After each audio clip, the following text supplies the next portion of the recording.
उत्तर प्रदेश की हम बात करेंगे, जहां अयोध्या पहुंचे मुख्यमंत्री योगी आदित्यनाथ ने कांग्रेस और समाजवादी पार्टी पर जमकर हमला बोला और तीखा हमला बोला।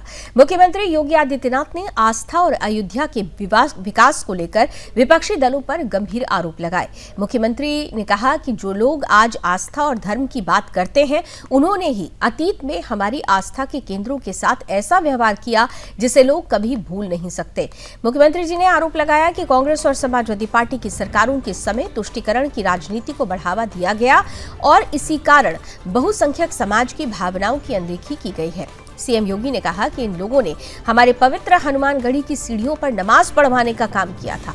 उन्होंने सवाल उठाते हुए कहा कि क्या कभी कोई जामा मस्जिद में हनुमान चालीसा का पाठ कर पाएगा? क्या कांग्रेस और समाजवादी पार्टी ऐसा करने की अनुमति देगी? फिर हनुमानगढ़ी की सीढ़ियों पर नमाज पढ़वाने का काम कौन करवा रहा था? मुख्यमंत्री योगी आदित्यनाथ ने कहा कि हनुमानगढ़ी की सीढ़ियों पर नमाज पढ़वाना एक बड़ा अपराध और आस्था का अपमान था। उन्होंने कहा कि उनकी सरकार ने अयोध्या की सांस्कृतिक पहचान को फिर से स्थापित करने का काम किया है। सीएम योगी ने कहा कि वर्ष 2017 से पहले जब लोग अयोध्या आया करते थे, तब उन्हें शक की निगाहों से देखा जाता था, लेकिन आज स्थिति बदल चुकी है। अयोध्या विकास, संस्कृति और आस्था के नए केंद्र के रूप में आगे बढ़ रही है। मुख्यमंत्री ने कहा कि प्रभु श्री राम की कृपा और पवन सुत हनुमान जी के आशीर्वाद से अयोध्या के सभी विकास कार्य तेजी से आगे बढ़ रहे हैं। उन्होंने कहा कि किसी ने कल्पना भी नहीं की थी कि अयोध्या में अंतर्राष्ट्रीय हवाई अड्डा बन पाएगा। योगी आदित्यनाथ ने कहा कि समाजवादी पार्टी के लोग अयोध्या हवाई अड्डे के निर्माण का विरोध करते थे और इसके नाम पर लोगों को गुमराह करते थे, लेकिन आज महर्षि वाल्मीकि के नाम पर बना अयोध्या अंतर्राष्ट्रीय हवाई अड्डा देश के प्रमुख शहरों से जुड़ चुका है। मुख्यमंत्री ने विपक्ष पर निशाना साधते हुए कहा कि जिन दलों ने वर्षों तक तुष्टीकरण की राजनीति की, उन्होंने अयोध्या और यहाँ की आस्था को प्राथमिकता दी ही नहीं। वहीं वर्तमान सरकार ने अयोध्या को उसकी सांस्कृतिक पहचान दिलवाई। वैश्विक महत्व भी वर्तमान सरकार ने ही दिलवाया है। मुख्यमंत्री योगी आदित्यनाथ का ये बयान ऐसे समय में आया है जब अयोध्या में विकास कार्यों और धार्मिक पर्यटन को लेकर लगातार चर्चा हो रही है।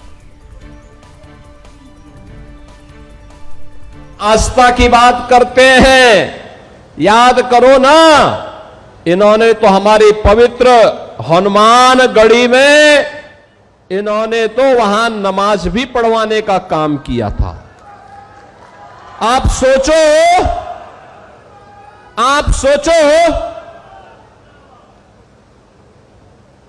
कल्पना करिए, क्या कोई जामा मस्जिद में कभी हनुमान चालीसा का पाठ कर पाएगा? क्या सरकारें करवा पाएंगी? क्या समाजवादी पार्टी और कांग्रेस करवा पाएगी? अगर नहीं करा पाएगी तो ये पाप क्यों करवाया गया था? अयोध्या में हनुमानगढ़ी की सीढ़ियों पर नमाज पढ़वाने का पाप क्यों करवाया गया था? कौन करवा रहा था ये? बहनों और भाइयों, आज अयोध्या आप देखते होंगे, हमारी अयोध्या तीनों लोकों से न्यारी है। अब अयोध्या वैभवशाली है। वहां की गलियां अब चमक रही है, लाइट रहती है, और देश की चुनिंदा उन सिटी में से एक जो सोलर सिटी हो, प्रधानमंत्री मोदी जी का विजन।